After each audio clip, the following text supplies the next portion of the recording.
અમદાવાદ ગ્રામ્ય એલસીબીએ મહિલાની હત્યાનો ભેદ ઉકેલ્યો. કણભા પોલીસ સ્ટેશન વિસ્તારમાં ખેતરમાંથી અજાણી મહિલાની મળેલી લાશને મામલે એલસીબીએ ગુનાનો ભેદ ઉકેલવામાં સફળતા મેળવી છે. હત્યા મહિલાના પતિએ જ કરી હોવાની જાણ થતાં પોલીસે હત્યારા પતિની ધરપકડ કરી.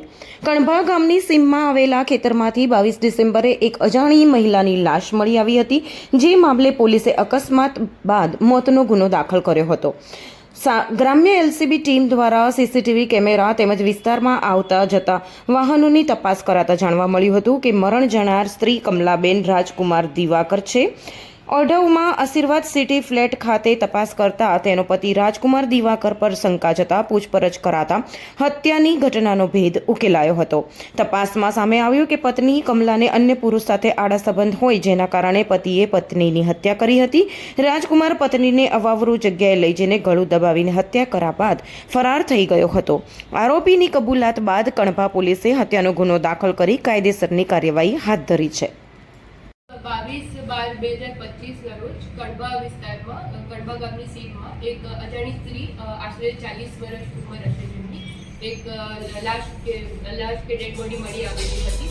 તેમાં કણભા પોલીસ સ્ટેશનમાં પ્રથમ દ્રષ્ટિએ મોત દાખલ કરવામાં આવી અને આ જે ગુનો છે એ ગંભીર પ્રકારનો હોવાથી આમાં તાત્કાલિક એને ડિટેક્ટ કરવા માટે વેરિયસ ટીમ્સ બનાવવામાં આવી અને પ્રાઇમા ફેસી તો જે ડેડ બોડી છે એની ઓળખ પ્રસ્થાપિત કરવા માટે વેરિયસ સોર્સિસ જેમ ટેકનિકલ, સીસીટીવી અને હ્યુમન સોર્સિસ યુઝ કર્યા અને જે મરણ જનાર સ્ત્રી હતી એમની ઓળખ કમલાબેન રાજકુમાર દિવાકર સામે આવેલી હતી, આશરે 40 વર્ષ.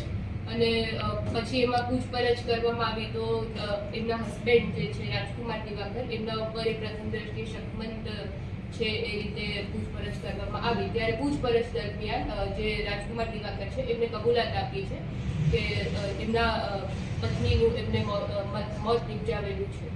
તો આ રીતે બનાવ બનેલું છે અને કણભા પોલીસ સ્ટેશન ખાતે મર્ડરનો ગુનો દાખલ કરવામાં. કઈ રીતે મોત નિપજાવ્યું અને મોત કરવાનો હત્યા કરવા પાછળ કારણ શું?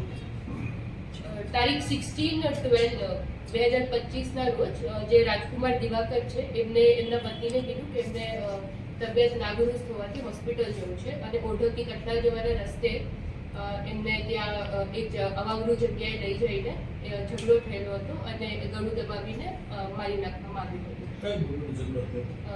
જે આમાં જે મરણ જનાર છે કમલાબેન દિવાકર, એમના આડા સંબંધ હોવાના શંકા ઉપર એમના હસબન્ડે એમની મૃત્યુ નિપજાવી.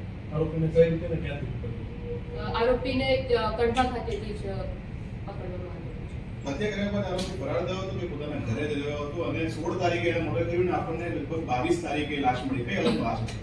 જે 16 તારીખે બનાવ બનેલો છે બટ કોઈ જાણ કરવામાં આવેલી નથી. અગાઉ બી 11 તારીખે જે મહિલા છે એ પિયર જવાના રીઝનથી ઘરેથી જતા રહ્યા હતા, તો એસેટ કોઈને કોઈ શક એમના ફેમિલીમાં થયું નહોતું અને પોલીસને જાણ કરવામાં આવી નથી. આરોપીનું બેકગ્રાઉન્ડ શું કામ ધંધો કરે છે અને બંનેનો જે પરિવાર છે તે બાળકો શું છે? આરોપી મજૂરી કામ કરે છે, એમનું કોઈ ગુનાહિત હિસ્ટ્રી કે કંઈ નથી અને એમના એક સન અને એક ડોટર છે.